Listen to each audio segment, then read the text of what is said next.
चला फायनलचा सामना त्रिमूर्ती विरुद्ध KT11 दोन्ही संघ खेळपट्टीवरती सज्ज झालेले आहेत टॉस उडवण्यासाठी. तर कार्यक्रम थोडा उत्साहित दिसत आहे, परंतु थोडंसं भान ठेवायचं आहे आपल्याकडे. वेळ वाया जाता कामा नये. सूर्यदेव नारायणने आपला मात्र निरोप घेण्याचा कडक असा त्यांनी मार्ग घेतलेला आहे. तर काही क्षणामध्ये मात्र अंधार होऊ शकतं आणि आपल्याला ह्याची खंत जाणवते. तर आपल्याला पुढील संघ लवकरात लवकर सामना चालू करायचा आहे. टाळ्यांचा मात्र गडगडाट होताना आपल्याला पाहताना दिसत आहे.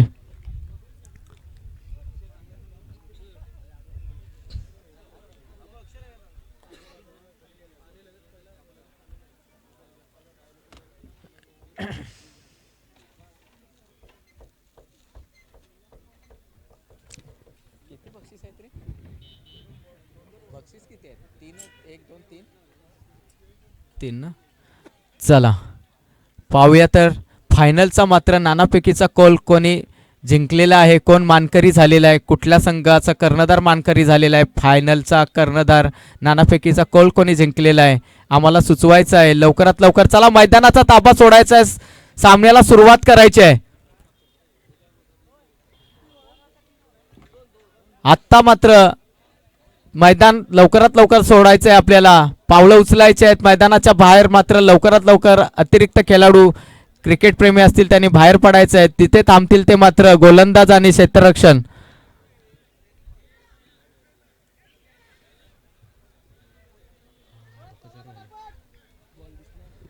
चला चला चला वेळ वाया घालवायची नाहीये. आणि कोणी नानापैकीचं कौल कुठल्या कर्णधाराने जिंकलेलं आहे आम्हाला थोडंसं कळू दे. KT किंग टॉस विन ना. KT किंगच्या कर्णधाराने नानापैकीचा कौल मात्र जिंकलेला आहे आणि त्यांनी स्वीकारलेलं आहे ते फलंदाजी. त्यांचं हार्दिक अभिनंदन आणि स्वागत. फलंदाजीसाठी मात्र लवकरात लवकर KT किंगचे फलंदाज आपल्या खेळपट्टीवरती जायचं आहे, त्यांना नम्रतेची विनंती. चला लवकरात लवकर KT किंग्स. चला लवकरात लवकर सामन्याला सुरुवात करायची आहे. या ठिकाणी आपण या स्पर्धेचा महामुकाबला अर्थातच ग्रँड फिनालेस फायनलचा सामना आपण या ठिकाणी खेळवतोय. फलंदाजांनी यायचं आहे लवकरात लवकर. चला चला चला KT किंगचे फलंदाज पावलं उचलायचे आहेत. जरा पावलं न उचलता रनअप घ्यायचं आहे, धावायचं आहे. त्या पद्धतीने तुमचं थोडं वॉर्मअप होईल. चला धावत सुटा, पळा. 2 षटकांचा मात्र हा सामना खेळवण्यात येत आहे. फायनलचा अंतिम लास्ट मुकाबला कोण मात्र विजेता ठरतो पाहूयाच. काही क्षणामध्येच आपल्याला कळेल. नक्कीच क्रीडा रसिकांना एक हाय व्होल्टेज मुकाबला पाहायला मिळणार आहे, कारण दोन्ही संघ अनेक संघांवरती मात करत करत अंतिम सामन्यापर्यंत पोहोचलेले आहेत. मग KT11 असू द्या किंवा त्रिमूर्ती असू या, दोन्ही संघांनी अटीतटीचे सामने या ठिकाणी खेळून हे फायनलचं तिकीट मिळवलेलं आहे. दोन्ही संघांमध्ये नामवंत असे गोलंदाज फलंदाज आपण या संपूर्ण क्रीडा स्पर्धेमध्ये पाहिलेले आहेत. ऋतिक असेल किंवा अजय असेल, त्याचबरोबर संदीप सनस असतील, असे नामवंत फलंदाज आपण पाहतोय.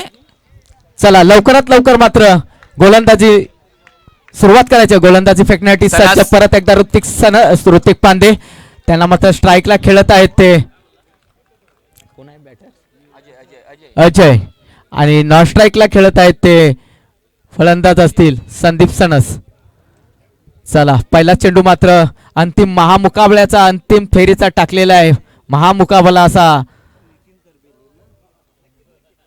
जबरदस्त असा मारलेला ठेवला. पाहूया मात्र काय होतंय, झेल होतंय का, चेंडू सीमारेषेच्या बाहेर जातोय.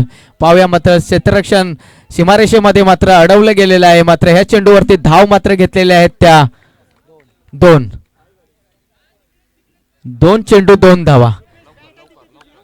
चला चला लवकरात लवकर दुसरा चेंडू फेकायचा आहे. काय वाटतंय तुम्हाला जितेंद्र? मात्र इथे पण धडाकेबाज अशी आता आपल्याला खेळी पाहायला मिळेल का? निश्चितच अजय सारखा फलंदाज या ठिकाणी चांगल्या फॉर्म मध्ये आणि त्याचे फटके पाहिलेत तर अतिशय सुंदर असे खेळी आतापर्यंत त्यांनी केलेले आणि त्यांना साथ देतात ते संदीप सनस दादा यांच्या मार्गदर्शनाखाली अजय सारखा फलंदाज नक्कीच या फायनल मध्ये चमक दाखवू शकतो.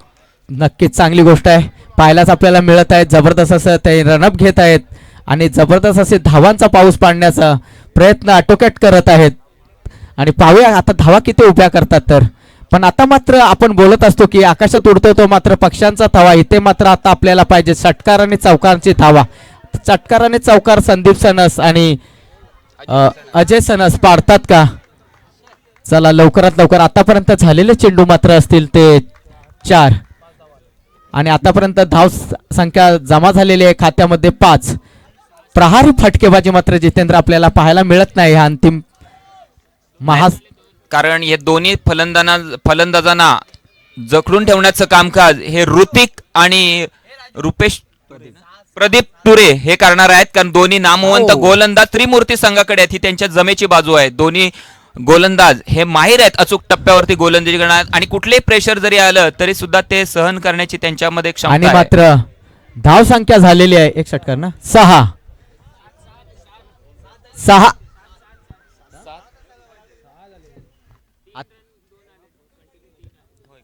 3 ना मग 7. आता किती घेतले? 7 2 घेतले. 7 झाले. बरोबर 7. ठीक आहे 7 धावा. पहिला केटी किंग जबरदस्त असा मारेला फटका पाहूया तर ऑफ लेग साईडच्या दिशेने 2 धाव मात्र नक्कीच येतील आणि 2 धावा घेण्यामध्ये यशस्वी ठरलेले आहेत. तिसरी धाव घेण्याचा प्रयत्न पाहूया काय होतंय पण अयशस्वी. 2 धावांवरती मात्र समाधान मानावं लागेल. आणि खरंच पहिला षटक मात्र संपलेला आहे. आपल्याला ज्या पद्धतीने जितेंद्र बोललो होतो आपण की आकाशात उडत असतो तो मात्र पक्ष्यांचा धावा आता मात्र पाहिजे. षटकार आणि चौकारची धावा ती पाहायला मात्र आपल्याला नाही मिळाली. तर काय म्हणू शकता तुम्ही? नक्कीच ऋतिक सारखा गोलंदाजी अचूक टप्प्यावर करत होता. प्रत्येक चेंडू विचारपूर्वक टाकत होता. त्यामुळे अजय आणि संदीप सणस यांना हे खेळणं तेवढंसं सोपं जमलेलं नाहीये ऋतिकला. पुन्हा एकदा गोलंदाज येतोय तो परत हा गोलंदाज आलेला आहे तो प्रदीपने देखील या संपूर्ण स्पर्धेमध्ये अचूक टप्प्यावरती केलेली आहे गोलंदाजी. अनेक सामने त्याने आपल्या गोलंदाजीवरती जिंकून त्रिमूर्ती संघाला या फायनलचं तिकीट मिळवून दिलेलं आहे. चांगलीच गोष्ट आहे खरंच. नितीन करबेले हा फलंदाज आणि अजय सणस हे दोन्ही फलंदाज नामवंत जरी असले तरी त्यांना रोखण्याचं काम हे दोन्ही गोलंदाज देखील करत आहेत. पाहूया या चेंडूवरती काय होतं. आणि हा चेंडू हा झेल क्षेत्ररक्षकाला काही टिपता आलेला नाही परंतु 2 धावा निश्चितच अजयला मिळत आहेत. धाव संख्या पोहोचते 11. धाव संख्या आतापर्यंत पोहोचलेली ती 11. पाहूया तर मात्र दुसऱ्या षटकाचे 2 चेंडू झालेले आहेत. तिसरा चेंडू फेकण्यासाठी सज्ज प्रदीप. पाहूया ऑफसाईड लेग साईडच्या दिशेने मारले चेंडू तिथच्या इथे थांबलेला आहे. क्षेत्ररक्षण मात्र गडबडलेलं आहे. पाहूया मात्र या चेंडूवरती किती धावा घेतात. 2 धावा मात्र घेण्यामध्ये यशस्वी. तिसरा धाव घेण्याचे प्रयत्न मात्र 2 धावा मात्र नक्कीच घेतल्या. त्या 2 धावेबरोबर धावसंख्या पोचलेली आहे ती म्हणजे 13. आतापर्यंत 3 चेंडू झालेले आहेत. 3 चेंडू शिल्लक बाकी. पाहूया 3 चेंडू मध्ये एक चौकार षटकार काय असा पाहायला मिळतो का आपल्याला. आणि जबरदस्त असा मारलेला आहे. पाहूया काय होतंय. सीमारेषेच्या पार होतंय की काय होतंय. मात्र सीमारेषेच्या पार ज्या पद्धतीने बोललेले आहेत त्या पद्धतीने शब्दाचा मान ठेवून हा मात्र आरपार आणि चौकार असा मारलेला आहे. या चौकाराबरोबरच मात्र धाव संख्या पोहोचत आहे आतापर्यंत ती 17. खरंच असं चला वेळ वाया घालवायचा नाही. अंधार मात्र झालेला आहे. आपण सातत्याने सूचना करत होतो वेळ वाया घालवायची नाही. पुढील अडथळे आपल्याला निर्माण होतील आणि खरंच आता ते आपल्याला दर्शवत आहेत आपल्याला दिसत आहेत. चला वेळ वाया घालवायचं नाही. अजून आपल्याला बाकीचे कार्यक्रम आहेत. परत एकदा पाहूया मारलेला चेंडू एसटी रक्षेच्या वरून. पाहूया 2 धाव मात्र येतात का. चोरटी धाव घेण्याचा प्रयत्न. चोरटी धाव मात्र घेतलेली आहे. पाहूया काय पंचांचा निर्णय. डिफॉल्ट निर्णय पेटाळलेला आहे. पंचांचा निर्णय आउट. पंचांनी मात्र निर्णय दिलेला आहे आउट. गडी बाद. चला लवकरात लवकर दुसरा गडी मैदानात धावत सुटायचा आहे. धावत पळत जायचं आहे. मैदानाची खेळी गाठायची आहे. संदीप सनस आपण धावल्याने थोडस वॉर्मअप होईल. बॉडी आपली व्हायब्रेट होईल गरम होईल. त्या पद्धतीने तुम्ही षटकार चौकार मारू शकता. हे आम्हाला अपेक्षा आहे. पाहूया संदीप सणस किती चेंडू बाकी राहिले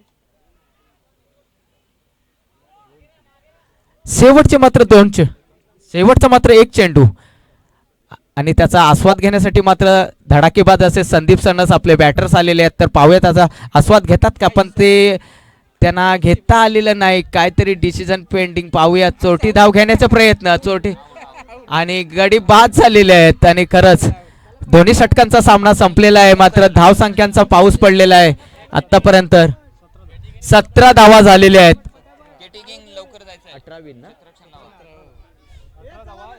18 धावा झालेल्या आहेत आणि 19 ला विन चला फटाफट क्षेत्ररक्षण रचायचं आहे अंधार होत आहे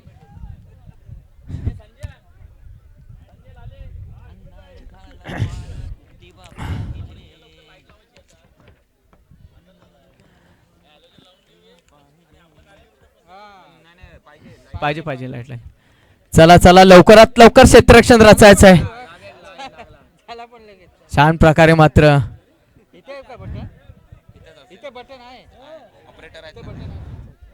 चला मैदानामध्ये लवकरात लवकर क्षेत्ररक्षण रचायचं आहे आणि आपल्या खेळाला सामन्याला सुरुवात करायचं आहे 12 चेंडू आणि 19 धावांचा पाठलाग करायचा आहे तर कशा पद्धतीने मात्र करतात का त्रिमूर्ती दिगंबरा त्रिपाद वल्लम दिगंबरा काय माहिती दिगंबर पद त्रिमूर्ती तिने दिशेला 3 तोंड दिगंबरा त्रिपाद वल्लम पाहूया यांच्यावर त्रिपाद वल्लम दिगंबरांची कृपा आहे का आणि फायनल मारतात का आणि लवकरात लवकर क्षेत्ररक्षण रचायचं आहे केटी किंग्सने लवकरात लवकर कुठेतरी वेळ वाया जात आहे नाहीतर अन्यथा 2 रन मात्र 2 धावांची पेनल्टी बसवण्यात येईल 2 धावा मायनस मध्ये जातील आणि तुम्हालाच त्याचा नुकसान जाणवेल चला मात्र आता जल्लोष मात्र आपल्याला क्रिकेट प्रेमींकडे आपल्याला दिसत आहे टाळ्यांचा थोडासा आवाज येत आहे आरडाओरडाही दिसत आहे पाहूया काय होतं तर जितेंद्र आता मात्र आपण हा सामन्याला मात्र कॉमेंट्री उचलून धरली पाहिजे आणि प्रोत्साहित मात्र प्रेक्षकांना केली पाहिजे थोडासा जोश आलेला आहे मगाशी मला वाटलेलं थोडं कुठेतरी थंडी नसताना सुद्धा प्रेक्षक गार झालेले पण नाही गरम आहेत नक्कीच हाय व्होल्टेज मुकाबला आहे दोन्ही संघ नामवंत आहेत आणि सामन्याला सुरुवात होते 12 चेंडू मध्ये 19 धावांचं आव्हान आहे त्रिमूर्ती संघासमोर गोलंदाज आहे तो बंटी एक नावाजलेला असा गोलंदाज आहे अनेक सामन्यांमध्ये अचूक टप्प्यावरती गोलंदाजी त्यांनी केलेल्या आहेत तेवढंस सोपं जाणार नाही त्रिमूर्ती संघाच्या फलंदाजांना या धावा चेस करण्यासाठी चांगली गोष्ट आहे पाहूयात आपल्याला पाहायला मिळतं दुसरा चेंडू फेकण्यासाठी बंटी सज्ज दुसरा चेंडू फेकलेला आणि जबरदस्त असा टोला मारलेला हा टोला मारलेला पाहूया क्षेत्ररक्षण चांगल्या प्रकारे क्षेत्ररक्षण एकदम थंड गतीने असा क्षेत्ररक्षण मात्र 2 धावा मात्र घेण्यामध्ये यशस्वी झालेले आहेत आणि या 2 धावेबरोबर धावसंख्या मात्र झालेली आहे ती 2 चला पाहूया आता तिसरा चेंडू फेकण्यासाठी सज्ज गोलंदाज मात्र त्याच पद्धतीचे कडक आहेत पाहूया पंचांचा काय निर्णय येत आहे पंचांनी मात्र हा डिफॉल्ट पेटाळलेला हा मात्र कोण खेळतात हॅलो अशोक वाडकर यांचे सुपुत्र प्रणय वाडकर खरंच छान प्रकारे आपल्याला इथं गोलंदाजी करताना दिसत आहेत काही आणि मात्र ते पंचांनी मात्र दोन्ही हात वरती करून व्हाईटचा इशारा दर्शवलाय व्हाईटच्या अतिरिक्त धावेमुळे धावसंख्या मात्र पोहोचलेली आहे ती किती 3 पाहूया आतापर्यंत 3 चेंडू 3 धावा पाहूया काय चमत्कार होतं काय चौकार षटकारांची गरज आहे लेग साईडच्या दिशेने मारलेला मात्र जात आहे चेंडू सीमारेषे बार आर पार आणि चौकार त्रिमूर्ती मात्र खुश जल्लोष आरडाओरडा निश्चितच आरडाओरडा केला जाईल कारण त्रिमूर्ती टासूरवरून या ठिकाणी आलेली आहे आणि हा चषक जो आहे नक्कीच चषक मात्र ते खरंच विजेता विन होतील अशी त्यांना अपेक्षा आणि त्याच जोश गावाला घेऊन जायचं आहे आणि मानादेवीच्या खरंच कृपेने ते नाचत गाजत घेऊन जातील अशी त्यांना अपेक्षा आहे त्याच पद्धतीने ते मात्र जल्लोष करत आहेत तर खरंच त्यांना मानादेवी कृपा पावते का पाहूया आणि नक्कीच ते यशस्वी ठरतात का फटकेबाजी मात्र त्यांच्याकडून आपल्याला पाहायला मिळत आहे हा दुसरा फटका पाहूया मात्र समोर दिशेने मारलेला चेंडू मात्र इथं क्षेत्ररक्षण छान प्रकारे क्षेत्ररक्षण मात्र 2 धाव मात्र नक्कीच आलेले आहेत. जितेंद्र आपण इथे म्हणत आहोत फटकेबाजी झाली पाहिजे पण थोडासा अंधार झाल्यामुळे इथे थोडासा अडथळे निर्माण होत आहेत. निश्चितच आपण सकाळपासून सांगत होतो की वेळेच्या बाबतीत खेळाडूने सहकार्य करा, कारण अंधार झालेला आहे. अंतिम सामन्यामध्ये फलंदाजांना फलंदाजी करताना थोडा अडथळा निर्माण होतोय आणि क्षेत्ररक्षणात चेंडू पकडताना देखील अडथळे निर्माण होत आहेत. नक्कीच नक्कीच त्याच्यामुळे कसं आता त्यांना वेळेचा भाण्याचा अनुभव येईल. पाहूया आता काय होतंय, हा चेंडू कुठे जातोय आणि मात्र हा चेंडू गेलेला आहे आरपार सीमारेषे पार चौकार आणि व्हाईटचा इशारा पंचांकडून. अशा पद्धतीने मात्र 5 धावा गुणवत्ता मात्र धावसंख्येमध्ये वाढती झालेली आहे आणि त्रिमूर्ती संघांचा जल्लोष जबरदस्त असा आपल्याला पाहायला मिळत आहे. जितेंद्र तर काय म्हणाल? नक्कीच हा जल्लोष, कारण गेले वर्षभर ही त्रिमूर्ती ह्या स्पर्धेचं अंतिम विजेतापद मिळवण्यासाठी वर्षभर झुजत होते आणि आज तो क्षण आलेला आहे. आणि 14 आतापर्यंत धावसंख्या झालेली आहे 14. 5 धावांची आवश्यकता आहे सामना जिंकण्यासाठी. आणि पाहूया तर काय होतंय. जबरदस्त असा मारल्या स्क्वेअर लेगच्या दिशेने चेंडू जात आहे सीमारेषेकडे आणि सीमारेषा पार. जबरदस्त आणि मी खरंच आता त्यांचं स्वागत करू शकतो. आणि डीजे वाले दादा निखिल दादा पाटील, खरंच तुम्ही आता डीजे मात्र वाजवलाच पाहिजे.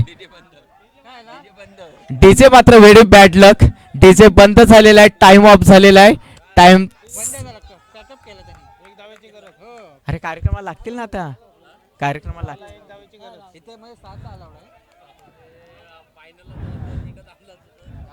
चला सामना बरोबरीत आलेला आहे. सामना जिंकण्यासाठी केवळ एका धावेची आवश्यकता आहे आणि 6 चेंडू शिल्लक आहेत. 6 चेंडू आणि 1 धाव. अंतिम सामना जिंकण्यासाठी त्रिमूर्ती संघाला 6 चेंडू मध्ये केवळ एका धावेची आवश्यकता आहे. खरंच मला जितेंद्र वाटत आहे त्रिमूर्ती संघ खरंच मानादेवीचा आशीर्वादच घेऊन आलेले आहेत आणि खरंच ते विजेता होऊन ते फायनल जिंकूनच जाणार आणि गेल्यातच जमा आहेत आणि गेलेच. पाहूया गावाला ते हा चषक घेऊन जाणार आणि पाहूया आता अजून काय होतंय चमत्कार. एकच मात्र चेंडू, एकच मात्र धाव पाहिजे. अंधार मात्र पडलेला आहे जितेंद्र आणि एक विजयी फटका आता या बॅट मधून आपल्याला पाहायला मिळतोय का? आणि निश्चितच विजयी फटका या ठिकाणी त्रिमूर्ती फायटर संघ हा या स्पर्धेचा अंतिम विजेता ठरतोय. विजयी संघाचं हार्दिक हार्दिक अभिनंदन आणि ह्या संघाचा हार्दिक अभिनंदन आणि स्वागत. त्यांचा जल्लोष मात्र त्यांचा गगनी मावत नाही. जबरदस्त असा आपल्याला जितेंद्र पाहायला मिळत आहे. जल्लोष, आरडाओरडा, जोश मात्र थोडासा एक कमी पडला. आपले डीजे थोडा असता तर अजून जोश या ठिकाणी ऋतिक पांडे याच्यासाठी एक पारितोषिक आलेलं आहे. अंतिम सामन्यामध्ये त्याने आपल्या संघाला विजेतेपद पटकून गेलं, त्याबद्दल राकेश पांडे यांच्याकडून 200 रुपयाचं पारितोषिक आणि राजेश सनस यांच्याकडून देखील 200 रुपयाचं पारितोषिक आलेलं आहे. ऋतिकला विनंती आहे, हा त्याला ऑनलाईन केलं तरी चालेल डायरेक्ट. त्याचबरोबर मनोहरदादा दुबळे यांच्याकडून देखील ऋतिक साठी 501 रुपयाचं पारितोषिक आहे. एकूण या स्पर्धेमध्ये त्याने खूप चांगला खेळ केला, त्याबद्दल एकूण 901 रुपयाचं पारितोषिक टोटल या संपूर्ण स्पर्धेमध्ये त्याने चांगला खेळ केल्याबद्दल आलेला आहे. ऋतिकला विनंती आहे की हे पारितोषिक घेण्यासाठी त्याने क्रीडा मंचावरती यायचं आहे.